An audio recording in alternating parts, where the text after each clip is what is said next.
Hello friends, welcome to my channel. ఇవాళ వీడియోలో ప్రతి ఒక్క ఆడవారి కోసం ఉపయోగపడే మంచి మంచి సింపుల్ చిట్కాలు అనేవి ఈరోజు వీడియోలో మీ ముందుకు తీసుకువచ్చానండి. ఈ వీడియోలోని టిప్స్ అన్నీ కూడా మీకు డైలీ లైఫ్లో చాలా యూజ్ఫుల్గా ఉంటాయి. వీడియో మిస్ చేయకుండా లాస్ట్ వరకు చూసినట్లయితే ఖచ్చితంగా మీ టైంతో పాటు మనీని కూడా ఆదా చేసుకుంటారు. ఈ వీడియోలోని టిప్స్ కనుక మీకు నచ్చినట్లయితే ప్లీజ్ ఒక లైక్ చేయండి. మీరు ఇచ్చే లైక్ అనేది నాకు ఎంతో సపోర్ట్గా ఉంటుంది. అంతేకాకుండా వీడియో మరికొంతమందికి సజెస్ట్ అవ్వడానికి కూడా ఉపయోగపడుతుంది. కొత్తగా ఎవరైనా సరే మన ఛానల్ కనుక చూస్తున్నట్లయితే ప్లీజ్ సబ్స్క్రైబ్ చేసుకోండి. పక్కనే ఉన్న బెల్ సింబల్ ఆన్ చేస్తే నేను చేసేటటువంటి కొత్త కొత్త ఐడియాస్ అన్నీ కూడా మీకు నోటిఫికేషన్ ద్వారా వస్తాయి. ఇంకా లేట్ చేయకుండా వీడియోలోని టిప్స్ ఏంటో చూద్దామండి. ముందుగా ఫస్ట్ టిప్ ఏంటంటే, మనము చపాతీ చేయాలనుకున్నప్పుడు లేదంటే పూరి చేయాలనుకున్నప్పుడు చపాతీ కర్రను శుభ్రంగా కడిగి మనము చపాతీలు చేసుకుంటూ ఉంటాం కదా. అలాంటప్పుడు ఇలా ఈ చపాతీ కర్రను కడిగినప్పుడు తడి ఉంటుంది కదండి. తడితో పాటుగా మనకి పిండి కూడా ఉండిపోతుంది, లేదంటే అందులో బ్యాక్టీరియా కూడా ఉంటుంది ఒక్కొక్కసారి. అలాంటప్పుడు మనము ఇలా స్టవ్ వెలిగించి స్టవ్ మీద పెట్టుకొని సన్న సెగ మీద చపాతీ కర్రను కనుక వేడి చేసి మనము చపాతీలు చేసుకుంటే మనకి పిండి అనేది ఈ కర్రకు అంటుకోకుండా ఉంటుంది. అంతేకాకుండా చపాతీ కర్రలో ఏదైనా బ్యాక్టీరియా ఉంటే కూడా పూర్తిగా నశిస్తుంది. చాలా క్లియర్గా కూడా ఉంటుంది. టిప్ అనేది అందరికీ హెల్ప్ అవుతుందండి. ట్రై చేయండి. ఇంకా తర్వాత టిప్ ఏంటంటే, జీలకర్రను వేయించి పొడి చేసి మనము వంటల్లోకి వాడుకుంటూ ఉంటాం కదా. ఒక్కొక్కసారి జీలకర్ర పొడి అనేది అందుబాటులో లేనప్పుడు కొద్దిగా జీలకర్ర పొడి అనేది మనకి అంటే ఏదన్నా కర్రీస్‌లోకి అప్పటికప్పుడు మాత్రమే మనము వేసుకోవాలి కొద్దిగా అనుకున్నప్పుడు ఇలా ట్రై చేసి చూడండి. కొద్దిగా జీలకర్రని ఇలాగా పెనం మీద వేసుకొని తర్వాత అది కొంచెం వేగిన తర్వాత ఇలా దాన్ని ఇలా గ్లాస్‌లోకి వేసుకోవాలండి. ఒక చిన్న గ్లాస్‌లోకి వేసుకొని చపాతీ కర్రతోటి మనం గనక ఇలా జీలకర్రని దంచినట్లయితే మనకి జీలకర్ర చాలా బాగా నలిగిపోతుందండి. ఇలా సింపుల్‌గా మనము అప్పటికప్పుడు జీలకర్ర పొడిని తయారు చేసుకోవచ్చు. చూడండి, ఇక్కడ చపాతీ కర్రతో దంచిన తర్వాత జీలకర్ర ఎంత బాగా పొడిగా అయిందో చూస్తున్నారు కదా. ఇలా సింపుల్గా మనము జీలకర్ర పొడి అప్పటికప్పుడు అవసరమైనప్పుడు ఇలా తయారు చేసుకోవచ్చు. టిప్ అనేది బాగా హెల్ప్ అవుతుంది. ట్రై చేయండి. ఇంకా తర్వాత టిప్ ఏంటంటే, ఇలా పిల్లలు రోజు కూడా స్కూల్కి సాక్స్ వేసుకుని వెళుతూ ఉంటారు కదా. ఒక్కొక్కసారి సాక్స్ అనేది మనకి ఒకటి కనపడితే రెండవది కనపడకపోవడము, లేదంటే రెండు ఒకే దగ్గర పెట్టినా కూడా మనకి బట్టలు తీసుకునేటప్పుడు ఒకటి పక్కకు పడిపోవటము కనపడకపోవటం అవుతూ ఉంటుంది కదా. అలాంటప్పుడు సాక్స్‌లు ఇలా మడత పెట్టుకున్నామనుకోండి, మనకి సాక్స్‌లు అనేవి ఒక దాంట్లోనే ఉంటాయి కాబట్టి మనకి ఈజీగా సాక్స్‌లు మార్నింగ్ టైంలో హడావిడి లేకుండా దొరుకుతాయండి. సాక్స్‌లు రెండిటిని తీసుకోవాలి. తర్వాత ఒకటి అడ్డంగాను, ఒకటి నిలువుగల వీడియోలో చూపిస్తున్నట్లుగా పెట్టుకోవాలండి. తర్వాత అడ్డంగా వేసుకున్నటువంటి సాక్స్‌ను ఇలా నిలువుగా వేసుకున్నటువంటి సాక్స్‌ల మీదకి సెంటర్‌లోకి ఇలా తీసుకురావాలి. తర్వాత నిలువుగా వేసుకున్నటువంటి క్లోజ్ ఉన్నటువంటి సాక్స్ భాగం ఉంది కదా, దాన్ని ఇలాగా సెంటర్‌లోకి వేసుకోవాలండి. తర్వాత ఓపెన్ భాగం ఉంది కదా, దాన్ని ఇలా పెట్టుకొని ఇలా వీడియోలో చూపిస్తున్నట్లుగా మనము మొత్తం సాక్స్ అంతటిని కూడా ఇలాగా మొత్తం అంతా కూడా ఈ ఓపెన్ భాగంలోకి ఇలాగా ఇన్సర్ట్ చేసుకోవాలండి. చూడండి, చాలా ఈజీగా చేసుకోవచ్చండి. ఇలా పెట్టుకున్నట్లయితే మనకి కింద పడిపోయిన సాక్స్‌లు 2 విడిపోకుండా ఉంటాయి. ఈ టిప్ అనేది బాగా హెల్ప్ అవుతుంది. ట్రై చేయండి.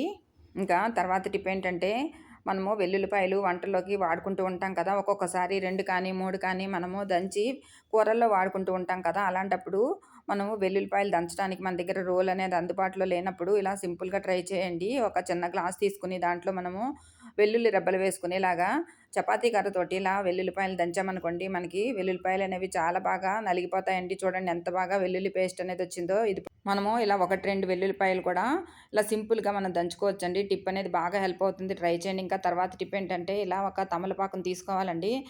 దాన్ని శుభ్రంగా కడిగి వాష్ చేసి తీసుకోవాలి. తర్వాత ఇలాగా మన దగ్గర అల్లం ఉంటుంది కదా, అల్లం కూడా పైనున్నటువంటి పొట్టంతా తీసేసి చిన్న చిన్న ముక్కలుగా కట్ చేసుకొని ఆ తమలపాకు మీద ఇలా వేసుకోవాలి. తర్వాత ఒక వెల్లుల్లి రెబ్బను కూడా ఇలా పై పొట్టు తీసేసి చిన్న చిన్న ముక్కలుగా కట్ చేసి తమలపాకు మీద వేసుకోవాలి. ఆ తర్వాత ఇప్పుడు మన దగ్గర తేనె ఉంటుంది కదా అందరి ఇళ్లలోనూ. ఈ తేనె అనేది ఇలా కొద్దిగా తీసుకోవాలండి. ఒక పావు టేబుల్ స్పూన్ అయితే సరిపోతుంది. ఇప్పుడు మనము రెడీగా పెట్టుకున్నటువంటి తమలపాకు మీద ఆ తేనె కూడా వేసుకోవాలి. తర్వాత ఆ తమలపాకుకి 2 వైపులా ఉన్నటువంటి కాడలు తుంచేయాలి. తర్వాత ఇది ఒక కిళ్ళీలాగా చుట్టుకోవాలండి. మనం కిళ్ళీ ఏ విధంగా తయారు చేసుకుంటామో అలా తయారు చేసుకొని, ఇప్పుడు ఇది ఉదయం పరగడుపునే తీసుకున్నట్లయితే ఈ చలికాలంలో వచ్చేటటువంటి దగ్గు, జలుబు, ఇంకా గొంతు నొప్పి, కఫము, ఇంకా గొంతులో గరగర ఇలాంటివన్నీ కూడా పూర్తిగా తగ్గిపోతాయండి. ఇవి చిన్నపిల్లల నుంచి పెద్దవాళ్ళ వరకు ఎవరికైనా సరే ఈ రెమెడీ అనేది చాలా బాగా పనిచేస్తుందండి. ఇలా వారంలో 2, 3 సార్లు తీసుకున్నట్లయితే చలికాలంలో వచ్చేటువంటి సమస్యలన్నీ కూడా దూరమైపోతాయి. టిప్ అనేది బాగా హెల్ప్ అవుతుంది. ట్రై చేయండి. ఇంకా తర్వాత టిప్ ఏంటంటే, ఇలా ఒక బౌల్ తీసుకొని అందులో 2 టేబుల్ స్పూన్ల వరకు ఇలా పాలు తీసుకోవాలండి. తర్వాత ఒక టేబుల్ స్పూన్ పంచదార కూడా వేసుకొని ఇలా 2 కలిసేలాగా, అంటే పాలు ఇంకా పంచదార 2 కలిసేలాగా కలుపుకోవాలండి. తర్వాత ఇది ఇప్పుడు మనము ఇలా స్కిన్‌కి అప్లై చేసుకోవాలి. ఇది ఫేస్ నుంచి మొత్తం బాడీ వరకు కూడా ఇదంతా ఇలా అప్లై చేసుకోవచ్చండి. పాలనేది మన బాడీకి చాలా మేలు చేస్తాయండి. రోజు కూడా ఇలా పాలు, పంచదార కలిపినటువంటి ఈ మిశ్రమాన్ని గనక మనము ఫేస్‌కి అప్లై చేసుకున్నామనుకోండి, ఫేస్‌లో మంచి గ్లోయింగ్ అనేది వస్తుందండి. పాలు మన చర్మాన్ని చాలా సున్నితంగా చేస్తాయండి. చిన్న పిల్లల చర్మం అనేది ఎంత సున్నితంగా ఉంటుందో అలా సున్నితంగా మారుస్తుందండి. తర్వాత మనము ఇలా అప్లై చేసుకున్న తర్వాత ఇలా ఒక అరగంట పాటు అలాగే ఉంచేసి మామూలుగా వాటర్‌తో వాష్ చేసుకున్నట్లయితే మనకి ఫేస్ అనేది మంచి గ్లోయింగ్‌గా ఉంటుందండి. ఫేస్‌కి, నెక్‌కి, హ్యాండ్స్‌కి వేటికైనా సరే ఇలా అప్లై చేసుకోవచ్చండి. మొత్తం బాడీ అంతా అప్లై చేసుకున్నా కూడా మంచి షైనింగ్ అనేది వస్తుందండి. చూడండి ఎంత షైనింగ్‌గా ఉందో మీరే చూస్తున్నారు కదా! ఇలా మనం అప్లై చేసుకున్న తర్వాత ఒక అరగంట పాటు అలాగే ఉంచి నార్మల్ వాటర్‌తో వాష్ చేస్తే మంచి షైనింగ్ వస్తుందండి. బ్యూటీ పార్లర్‌లో మనం ఫేషియల్ చేయించుకున్నప్పుడు ఎలాంటి షైనింగ్ అయితే ఉంటుందో అలాంటి షైనింగ్ అనేది వస్తుందండి. వేలకు వేలు ఖర్చు పెట్టకుండా ఇలా ఇంట్లోనే ఈజీగా సింపుల్‌గా మనము మొఖాన్ని కాంతివంతంగా చేసుకోవచ్చన్నమాట. టిప్ అనేది బాగా యూజ్ అవుతుంది. ట్రై చేయండి. ఇంకా తర్వాత టిప్ ఏంటంటే, ఈ చలికాలంలో మనకి చర్మం అనేది పొడిబారిపోయినట్లుగా ఉండటము, అంతేకాకుండా మనకి బాగా తెల్ల తెల్లగా మచ్చల్లాంటివి కూడా వచ్చేస్తూ ఉంటాయి కదా! అలాంటప్పుడు ఇలా మనము కొబ్బరి నూనె ఇంకా రోజ్ వాటర్‌తో మనం మంచి మాయిశ్చరైజర్‌ని తయారు చేసుకోవచ్చండి. ఇలా కొద్దిగా కొబ్బరి నూనె తీసుకోవాలి. అంటే ఒక 4, 5 డ్రాప్స్ తీసుకుంటే సరిపోతుంది. అందులోనే మనకి రోజ్ వాటర్ ఉంటుంది కదా! ఈ రోజ్ వాటర్‌ని కూడా ఒక 5, 6 చుక్కలు ఇలా తీసుకొని 2 కూడా ఇలా చేతిలో వేసుకొని రంగరించుకోవాలండి.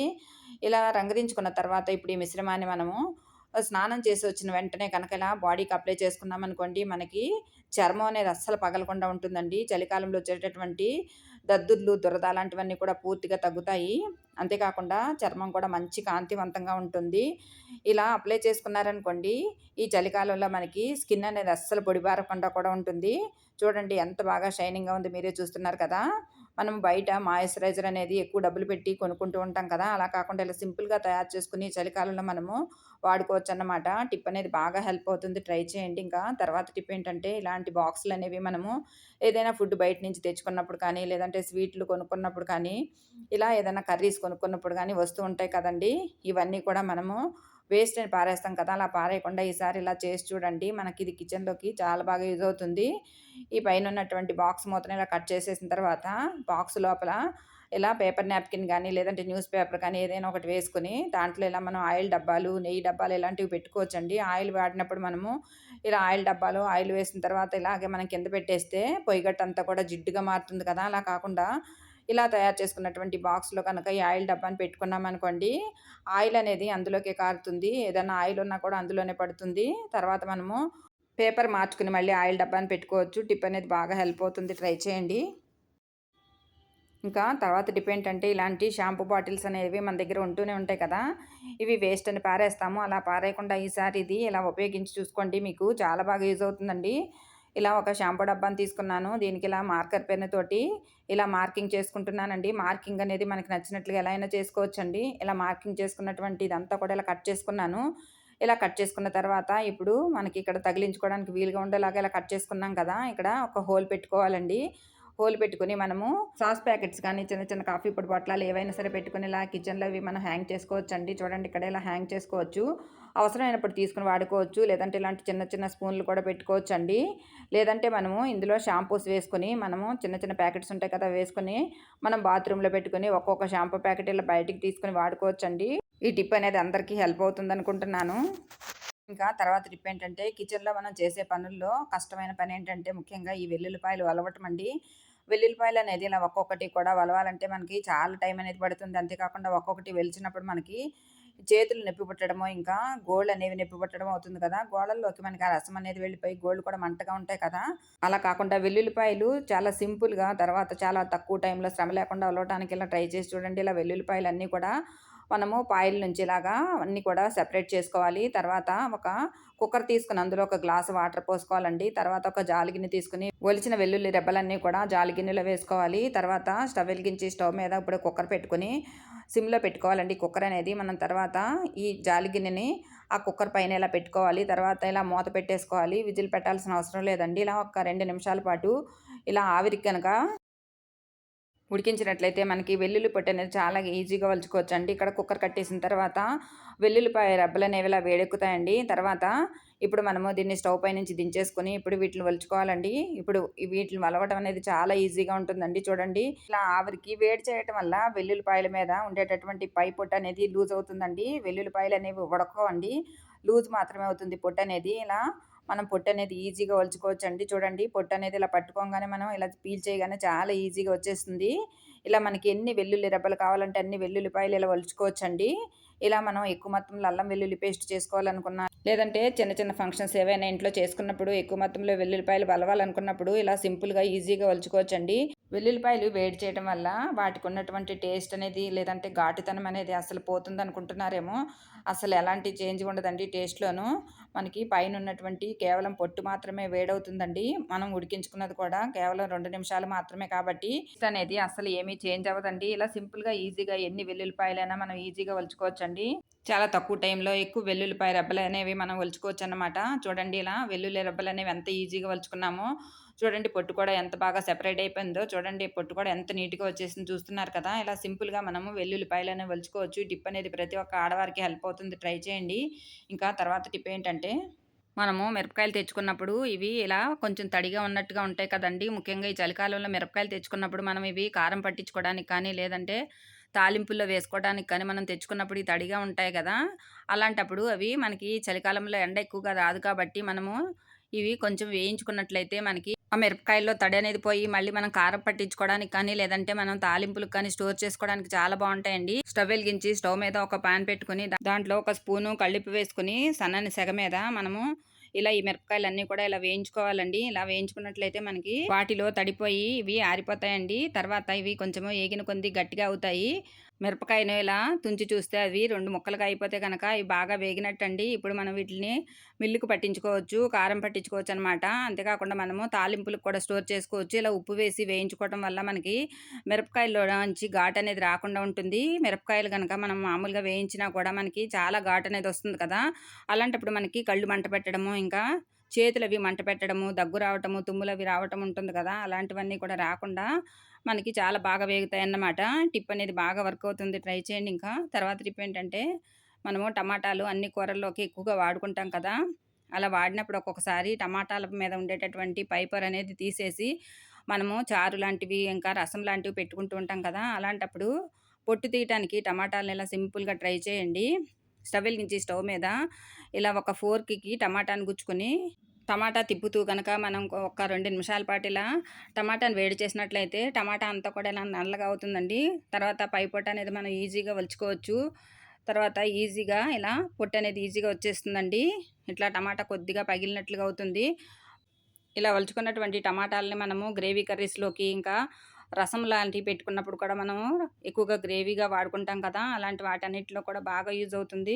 మీద ఉండేటటువంటి పై పొట్టంతా కూడా ఇలా ఈజీగా తీసేసుకోవచ్చండి. చూడండి ఎంత బాగా నీట్‌గా పొట్టనేది వచ్చేసిందో మీరే చూస్తున్నారు కదా! ఈ టిప్ కూడా అందరికీ హెల్ప్ అవుతుందండి. ట్రై చేసి చూడండి ఇంకా. తర్వాత టిప్ ఏంటంటే, మనము తెల్ల బట్టల్ని మిగిలిన అన్ని బట్టలతో కలిపి వాషింగ్ మిషన్‌లో ఉతుకుతూ ఉంటాం కదండీ! ఇలా వాష్ చేసినప్పుడు మిగిలిన బట్టలకు ఉండేటటువంటి మురికంతా కూడా, లేదంటే డస్ట్ అంతా కూడా తెల్ల బట్టలకు పట్టేసి తెల్ల బట్టలనేవి కలర్ చేంజ్ అయిపోతూ ఉంటాయి. నల్లగా మారిపోతూ ఉంటాయి కదా! అలా కాకుండా సింపుల్‌గా మనము వాషింగ్ మిషన్‌లో ఉతికినా కూడా తెల్ల బట్టలు తెల్లగా రావడానికి ఇలా ట్రై చేయండి. మనం ఏదైతే పౌడర్ గానీ, లేదంటే వాషింగ్ లిక్విడ్ గానీ వాడుతూ ఉంటాం కదా! ఇక్కడ నేను సర్ఫ్‌ని ఒక హాఫ్ ప్యాకెట్ వరకు ఇలా ఒక బౌల్‌లో తీసుకున్నానండి. దాంట్లో మనకి ఈనో ప్యాకెట్ ఉంటుంది కదా! ఒక ఈనో ప్యాకెట్ తీసుకొని ఇలా కట్ చేసి వేసుకున్నానండి. ఇదంతా ఒకసారి ఈనో ప్యాకెట్ ఇంకా సర్ఫ్ అంతా కలిసేలాగా కలుపుకోవాలి. ఈ పౌడర్ అంతా కూడా ఇలా డబ్బాలో పోసి పెట్టుకుంటే మనకి వాడుకోవడానికి చాలా వీలుగా ఉంటుంది. తర్వాత ఇలాగ ఇప్పుడు వాషింగ్ మిషన్‌లో పౌడర్ కానీ, లిక్విడ్ కానీ వేసే ప్లేస్ ఉంటుంది కదా! దాంట్లో ఒక 3 స్పూన్ల వరకు వేసుకున్నాను. ఇక్కడ కొంచెం ఎక్కువ బట్టలుంటే కొంత ఎక్కువ వరకు కూడా వేసుకోవచ్చండి. ఇప్పుడు మనము వాషింగ్ మెషిన్ ఆన్ చేసి వాటర్‌తో మనం ఎలా అయితే వాష్ చేసుకుంటామో ఎప్పట్లానే అలా వాష్ చేసుకోవాలండి. బట్టలన్నీ కూడా వాష్ అయిన తర్వాత మిగిలిన బట్టలతో కలిపి ఉతికినా కూడా తెల్ల బట్టలనేవి ఎంత తెల్లగా వచ్చినాయి మీరే చూస్తున్నారు కదా! చూడండి ఇక్కడ తెల్ల బట్టలనేవి కొత్త వాటిలాగా మెరుస్తాయండి. ఏవైనా జిడ్డు మరకలు కానీ, నూనె మరకలు కానీ, ఎలాంటి మరకలున్నా కూడా ఈజీగా పోతాయండి. ముఖ్యంగా స్కూల్‌కి పిల్లలు వైట్ యూనిఫార్మ్ వేసుకొని వెళ్తూ ఉంటారు కదా! వాటితో ఆటలాడినప్పుడు కానీ, లేదంటే వాళ్ళు స్కూల్‌కి వెళ్ళినప్పుడు వాటి మీద ఎక్కువగా మట్టి మరకలు కానీ, జిడ్డు మరకలు, ఇంకు మరకలు పడుతూ ఉంటాయి కదా! అలాంటి వాటన్నిటిని కూడా బయట మనము కష్టపడి బ్రష్ పెట్టి రుద్ది చేత్తో ఉతుకుతూ ఉంటాం కదా! అలా కాకుండా ఇలా సింపుల్‌గా వాషింగ్ మిషన్‌లో వేసి ఉతికినట్లయితే ఈజీగా మురికనేది పోతుందండి. బట్టలు మరింత తెల్లవాటిగా కొత్తగా మెరుస్తాయి. తెల్ల బట్టల మీద మురికిపోయి మరింత తెల్లగా రావటానికి లాండ్రీ వాళ్ళు కూడా ఇదే టిప్‌ని ఎక్కువగా ఫాలో అవుతారండి. ఈ టిప్ అనేది ప్రతి ఒక్క ఆడవారికి కూడా చాలా బాగా హెల్ప్ అవుతుంది. తెల్ల బట్టలనేవి మనకి కొత్త వాటిలాగా మెరుస్తాయి. టిప్ అనేది అందరికీ బాగా హెల్ప్ అవుతుందండి. ఇంతేనండి ఇవాల్టి వీడియో. Thank you.